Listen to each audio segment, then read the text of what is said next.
প্রতিবারের মতোই আবার নতুন করেই কিন্তু এরকম ধরনের ঘটনা উঠে আসছে। সোদপুরে ভয়ানক ঘটনা, একটি হিন্দু মেয়েকে আধার কার্ড দেখিয়েছে যে রাহুল শেঠ বলে, এবং 1 বছর ধরে তার সাথে সংসার করে এবং পরবর্তীকালে মেয়েটিকে আটকে রাখে এবং পরবর্তী সময় যখন ছাড়া পায় কোনো রকমভাবে, সে বুঝতে পারে সে কিন্তু হিন্দু ছেলে নয়, একটি মুসলিম ছেলে। এই কারণের জন্য ভয়ানকভাবে সেখানে শোরগোল পড়ে গেছে। থানায় অভিযোগ দায়ের করা হয়েছে। সেখানে হিন্দু জাগরণ যে কমিটি আছে তারা কিন্তু এর প্রতিবাদ জানাচ্ছে। এই জন্য বিশেষ ধরনের একটি অধ্যায় নিয়ে আসতে হবে যে এর জন্য একটা সমাধান কী হতে পারে, যে আধার কার্ড হোক, প্যান কার্ড হোক, যে কোনো ডকুমেন্টস আছে তার যেন একটা স্ক্যান হয়। স্ক্যান করলেই, বিশেষ করে মোবাইলে এআই জনিত যে আছে স্ক্যান হবে, সেইটা যাতে প্রত্যেকের মোবাইল আছে, প্রত্যেকের মোবাইলে যদি ওই অ্যাপটাকে ডাউনলোড করে নিতে পারে বা ওই অ্যাপটা যদি তৈরি করা হয় যে সে সত্যি ওই আইডি কার্ডটা বা আধার কার্ডটা সঠিক কিনা, এটা সবথেকে জরুরি। যদি ওই আধার কার্ড, প্যান কার্ড এবং তার বংশ পরিচয় এবং তার জেনারেশান সব যেন দেখা যায় যে ওই নাম্বারটা বা ওই কিউআর কার্ডটা সঠিক কিনা। কারণ মানুষ একটা ভুলের জন্য সারাটা লাইফ যদি ভুল হয়ে যায়, তাহলে সব থেকে বেশি মানুষ কিন্তু এতে ক্ষতিগ্রস্ত হচ্ছে। শুধু ওই নয়, এবং মেয়েটি প্রেগনেন্ট হয়ে গেছে 7 মাসের এবং তাকে লাথি মারা হয়েছে পেটে। তা এই যে ভয়ানক ঘটনাগুলো ঘটছে আমাদের সমাজে বিভিন্ন রকমভাবে, সেইটা কিন্তু দেখার দরকার আছে যে ভয়ানকভাবে মানুষের জীবনযাত্রা কিন্তু পাল্টে যাচ্ছে, সমাজ ব্যবস্থা পাল্টে যাচ্ছে। সমাজে প্রতিদিন মানুষ ভয়ানকভাবে এই যে পরিণতির শিকার হচ্ছে, আস্তে আস্তে ধীরে ধীরে যেন কুড়ে খেয়ে ফেলছে। সেই জন্য প্রতিদিন যাতে প্রত্যেকটা ছোট ছেলে মেয়ে প্রত্যেকে কিন্তু এরকম ভুলের শিকার হচ্ছে, এবং এইখান থেকে কিছু শেখার কিছু নেই। প্রথমত এখান থেকে শুধু ঠকছে, ধ্বংস হচ্ছে, মানুষকে নিয়ে একটা অত্যাচার করছে প্রতিদিন। তারা কিন্তু ব্লুপ্রিন্ট রেডি করে রেখেছে, সে জেলে যাক, তাকে ধরে নিয়ে যাক, তার কোনো কিছু এসে যায় না।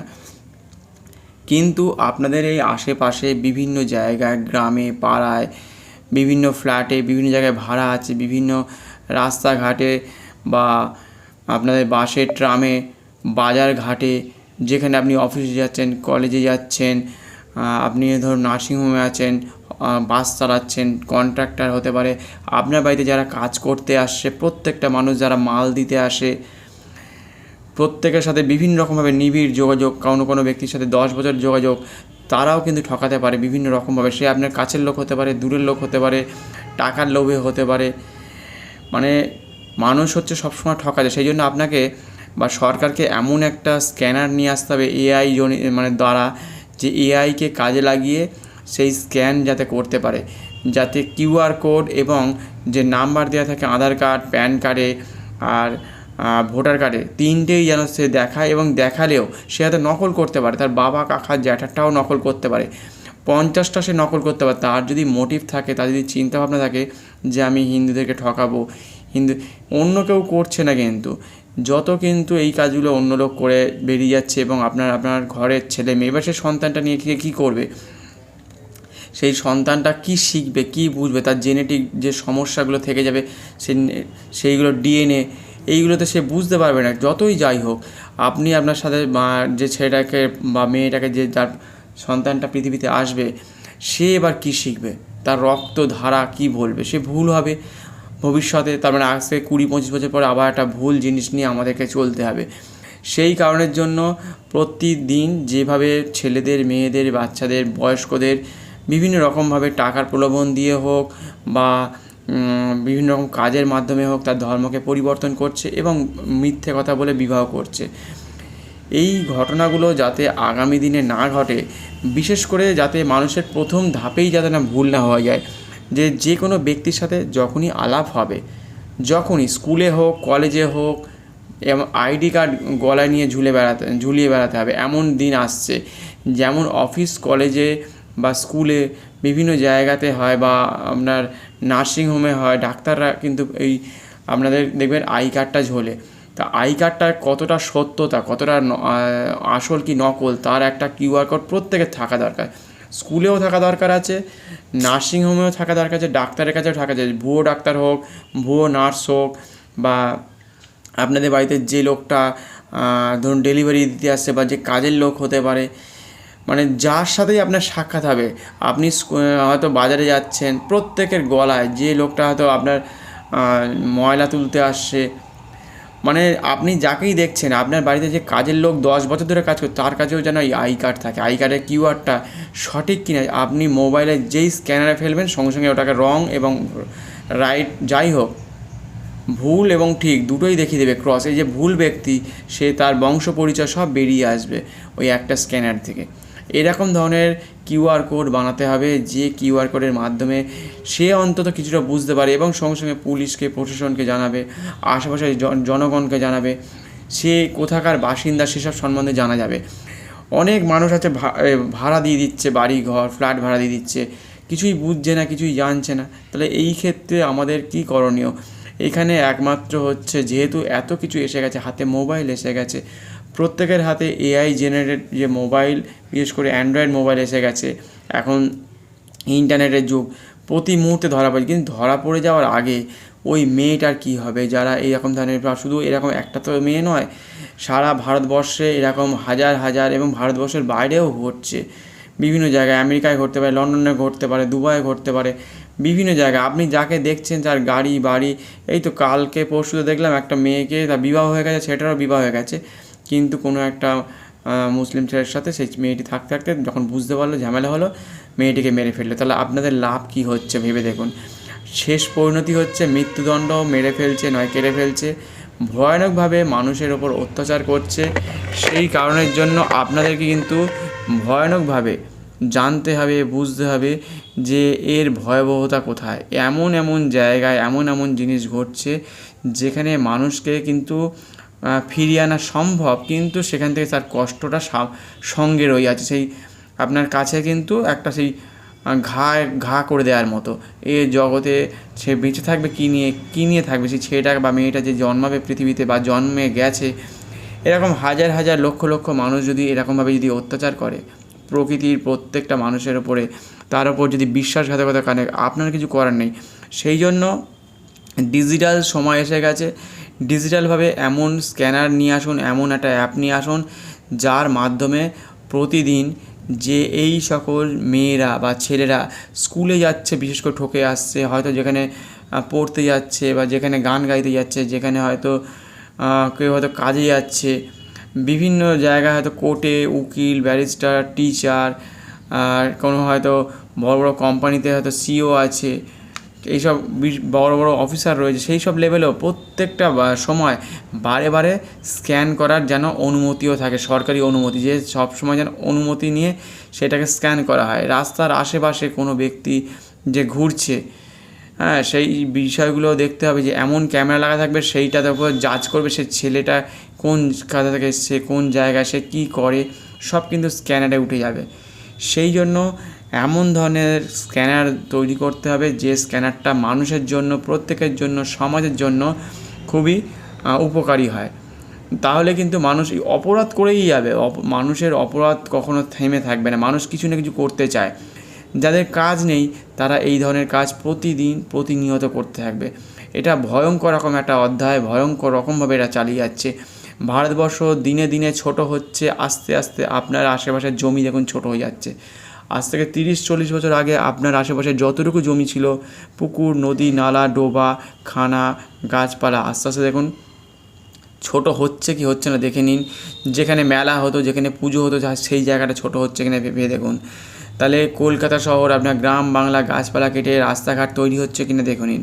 মানে জনসংখ্যা বাড়ছে, রাস্তাঘাট বাড়ছে, গাড়ির সংখ্যা বাড়ছে, পলিউশন বাড়ছে ভয়ানকভাবে। আপনার স্কুল কলেজ কিন্তু আপনার আশেপাশে দেখুন, যেখানে 2 কিলোমিটারের মধ্যে খুব বেশি হলে 2টো স্কুল বা 3টে স্কুল ছিল, এই মুহূর্তে দেখুন 10-20টা স্কুল, 5টা স্কুল হলেও বেড়েছে। এরকমভাবে সব কিছু, দোকানপাট, রাস্তাঘাটে মানুষের সংখ্যা, ওষুধপত্র, জামা কাপড়ের দোকান, মিষ্টির দোকান, লোহার দোকান, নোংরা জিনিসপত্র নেয় সেসব গার্বেজ নিচ্ছে, সেসবের জিনিসপত্রের দোকান হতে পারে, সর্বক্ষেত্রে সব কিছু বেড়ে চলেছে, তাহলে ভয়ানক দিকে মানুষ চলে যাচ্ছে। এই সব বিষয়গুলো আপনাদেরকে কিন্তু দেখতে হবে। ভয়ানকভাবে কিন্তু সমাজ ব্যবস্থা কিন্তু পাল্টে যাচ্ছে। সেই জন্য বারে বারে বলছি, Aadhaar card, PAN card, ration card ছাড়া আর যত কার্ড আছে, রেশন কার্ড হোক, সব কিছু তার যাবতীয় নথিপত্র যেন একটা স্ক্যানারের মধ্যে, সেইটাই দেখতে হবে নকল হচ্ছে কিনা, কেউ নকল করছে কিনা সেটাও দেখতে হবে, কারণ এই স্ক্যানারও অনেকে নকল করতে পারে। সেই যতগুলো আছে জিনিসপত্র সেগুলো কিন্তু সফটওয়্যারের মাধ্যমে দেখতে হবে সে কে। এটা যদি ভুল হয় তাহলে সঙ্গে সঙ্গে ক্রস মানে রং বলে দেবে, এবং আপনি সঙ্গে সঙ্গে সেই থানায় হোক বা আপনার আশেপাশে যেখানে কর্পোরেশন হোক, যেখানে বড় বড় মানুষ ব্যক্তি আছে তাদের সামনে এটা জানিয়ে দেওয়া হবে। তাহলে আপনাদের এই যে ভয়ানক যে বার্তাগুলো আসছে প্রতিদিন, তাহলে এই ভয়ানক বার্তা আসার আগে, বন্ধুত্ব করার আগে বুঝে নিন। সেই জন্য অনেকগুলো আমার ভিডিও দেওয়া আছে, ভিডিওটি সাবস্ক্রাইব করে নিন, বেল আইকনটি প্রেস করে নিন। অনেক ভিডিও দেওয়া আছে, সাবস্ক্রাইব এবং বেল আইকনটি করে রাখলে তাহলে আপনার চ্যানেলটি হারিয়ে যাবে না। এবং কমেন্ট করতে পারেন, লাইক করতে পারেন, আর আপনি অন্যদের সাথে শেয়ার করতে পারেন। তাহলে অনেক লোক জানতে পারবে, বুঝতে পারবে যে এরকম ভুল করে প্রতিদিন কোথাও না কোথাও গরিবদের ওপরে, কোনো জায়গায় বড়লোকদের ওপরে, কোনো ফ্ল্যাটে হয়তো একা আছে সেই ব্যক্তির ওপরে, কোনো ব্যক্তি হয়তো দুর্বল মানুষ তার উপরেও কিন্তু এরকম অত্যাচার হচ্ছে। তাহলে এরকম অনেক গরিব, দুর্বল শ্রেণীর মানুষ, পথচারী মানুষ, তাদের ওপর কিন্তু এই এফেক্টগুলো বেশি করে আসছে। যারা বুঝে গেছে তারাও কিন্তু ভুলের শিকার হচ্ছে। সেই জন্য আপনাকে জানতে হবে, বুঝতে হবে। অনেকে অন্ধকার জগতের মধ্যে চলে যাচ্ছে প্রতিদিন প্রতিনিয়ত, সেই জগৎ থেকে তাদেরকে ফিরিয়ে নিয়ে আসা, যাতে স্বাভাবিক সুস্থ স্বাভাবিক জীবনযাত্রা করতে পারে। সেই কারণে আপনাকে কিন্তু এই প্রতিজ্ঞাবদ্ধ হতে হবে এইভাবে যে সরকারকে বা এবং অ্যাপ মাধ্যমগুলোকে যাতে এই আওতায় নিয়ে আসা যায়, যে একটা সঠিক স্ক্যানার যাতে বাঁচতে পারে, এবং সেই স্ক্যানারে যেন বলে দেয় সে কোথাকার মানুষ, কোথায় কী করছে, এবং সে কোন ধর্মের মানুষ, সে কোন জাতির মানুষ যেন জানা যায়। এই যদি না করা যায়, আগামী দিনে এই দুর্গা পুজো, কালী পুজো, এইগুলো কিন্তু আস্তে আস্তে ক্ষীণ হয়ে যাবে, দুর্বল হয়ে যাবে। সেই জন্য এবার ভাঙচুর হবে, এইগুলো হবে, ওই মানে কোনো জায়গায় ঠাকুর ভাঙছে, কোনো জায়গায় মন্দির ভাঙছে, এইগুলো কিন্তু প্রতিনিয়ত হতে থাকবে। কারণ সেই যে ছেলেটা বা যে মেয়েটা জন্মাবে সে তো তার রক্ত বা তার ডিএনএ তো সম্পূর্ণ আলাদা হবে। সেই কারণের জন্য গীতা পড়ুন এবং ধ্যান করুন, আপনি হনুমান চল্লিশা পড়ুন। এই সব বিষয়গুলোকে নিয়ে আপনার সজাগ হতে হবে, প্রকৃতি সম্বন্ধে সজাগ হতে হবে, নেচার সম্বন্ধে সজাগ হতে হবে। আপনি বাড়িতে কুকুর পুষুন, বিড়াল পুষুন, তার সাথে কথা বলুন, গাছপালাকে চাষ করুন, আপনি বাড়িতে শাকসবজি ফুল গাছ লাগান, তাহলে আপনি চিরকাল ভালো থাকবেন। বাড়িতে অন্য কোনো ব্যক্তিকে প্রবেশ করানো মানে জীবনের একটা ক্ষতি, একটা ভেবে রেখে দিন। যে লোকটা হয়তো আপনার বাড়িতে 30 বছর ধরে কাজ করছে, সে ভালোও হতে পারে, খারাপ হতে পারে। কোনো মানুষকে ছোট করছি না, কোনো মানুষকে নিচু নজরে দেখার চেষ্টা করছি না, কিন্তু যেহেতু জগতে বা আমাদের সমাজে যেহেতু এই ধরনের ঘটনাগুলো প্রত্যেক দিন প্রতিনিয়ত ঘটে চলেছে, সেই জন্য আপনাদেরকে কিন্তু মনোযোগী হতে হবে। দুর্বলতার সুযোগ নিচ্ছে কেউ কেউ, সেই জন্য সেই দুর্বলতা কোনো মানুষ হয়তো বুঝছে, জানছে। যে মানুষটা দেখবেন যেচে এসে কোনো জিনিস দেখাচ্ছে, আধার কার্ড, প্যান কার্ড, তার মধ্যে ভুলভ্রান্তি থাকতে পারে, বোঝা যেতে পারে, সেটা কিন্তু বুঝতে হবে। সে কিন্তু আপনাকে কিন্তু ঠকাবে বলেই সে কিন্তু এগিয়ে আসছে বারে বারে। সেই বিষয়টা আপনাকে বুঝতে হবে। যে বেশি বেশি ঠকায় সে কিন্তু সব কিছু দেখাতে থাকে, সব কিছু তার এই দিক, সে হয়তো ঠাকুরকে নমস্কার করবে, ঠাকুর প্রণাম করবে, আপনাকে হয়তো অনেক কিছু দিতে থাকবে, মোবাইল দেবে, আপনাকে জামা কাপড় দেবে, জুতো দেবে, দামি গাড়ি দেখাবে, মানে আপনাকে প্রলোভন দেখাচ্ছে। সে কলেজে বিশেষ করে হয় পেন দেবে, আপনি হয়তো কোনো জায়গায় সই করতে গেছেন, পেন নেই, সেই পেনটা হয়তো সে আপনাকে এগিয়ে দিল, আপনি ভাবলেন খুব ভালো মানুষ, রাস্তা দেখা হলো, আপনি তার গাড়িতে উঠে বসলেন, ভাবলেন যে একটু এগিয়ে দিয়ে দেবেন আমাকে, আমি ওই সামনে আমার বাড়ি আছে, 1 কিলোমিটার হোক 1.5 কিলোমিটার, যেই গল্প হবে আপনাকে তুলে নিয়ে চলে যাবে, আপনাকে দীঘা পুরী কোথাও নিয়ে রেখে দেবে, তাদের হয়তো পুরনো একটা ফ্ল্যাটে রেখে দেবে। এবার দেখবেন যেই প্রেগনেন্ট হয়ে যাবে বা যেই কিছু একটা সন্তান এসে যাবে, তখন আপনাকে নিজের বাড়িতে নিয়ে যাবে, তখন দেখবেন কান্নাকাটি করে মরবেন যে এবার আপনি কী করবেন, সেখান থেকে বেরোতে পারছেন না। যখন দেখবেন আপনার উপর মারাত্মক অত্যাচার হচ্ছে ভয়ানকভাবে, জীবনে যখন শেষ পর্যায়ে এসে গেছেন, যদি মনে করেন অনেক, সেই মেয়েটা তো বললো যে ও যেহেতু বুঝে গেছি ও তো হিন্দু নয়, ও তো মুসলিম, তখন ও বলছে আমি ওর সাথে সংসার করব না। তা আপনি যদি মনে করেন সেটা সঠিক পথ বলে যদি মনে হয়, আপনিও বেরিয়ে আসতে পারেন, ভগবানের আবার নতুন করে আশীর্বাদ নিয়ে আবার নতুন জন্ম হিসেবে নিজের জীবনকে পাল্টাতে পারেন। এবং যেখানে দেখবেন কোনো জায়গায় বড় বড় আশ্রম আছে বা এরকম কোনো সংগঠন আছে, সেই জায়গায় যোগাযোগ করুন, আপনার থানায় গিয়ে যোগাযোগ করুন এবং থানায় গিয়ে সেসব ভিডিওগুলো দেখাতে থাকুন। তাহলে আপনার নিজের জীবনকে আপনি আবার নতুন করে গড়ে তুলতে পারবেন। এই বলেই আজকে শেষ করছি। চ্যানেলটিকে সাবস্ক্রাইব করে বেল আইকনটি প্রেস করে রেখে দিন। আবার নতুন নতুন ভিডিও আপনার সাথে আসলে নোটিফিকেশন চলে আসবে। আর চ্যানেলটি হারাবে না। কমেন্টস করবেন, লাইক করবেন এবং অন্যদের সাথে শেয়ার করতে পারেন। প্রত্যেকে সাবধানে থাকবেন, সতর্কভাবে চলুন। প্রত্যেক দিন প্রতিনিয়তভাবে আপনার সাথে কিন্তু ভয়ানক একটা ঘটনা ঘটেই চলবে, ঘটে চলতে পারে আশেপাশে যেখানে খুশি। প্রত্যেকে সজাগ থেকে সাবধানে চলুন। এবং আজকের মতো এই পর্যন্তই ভিডিওটাকে শেষ করছি। প্রত্যেকে সুস্থ থাকবেন, ভালো থাকবেন বলে ধন্যবাদ, নমস্কার বলে শেষ করলাম।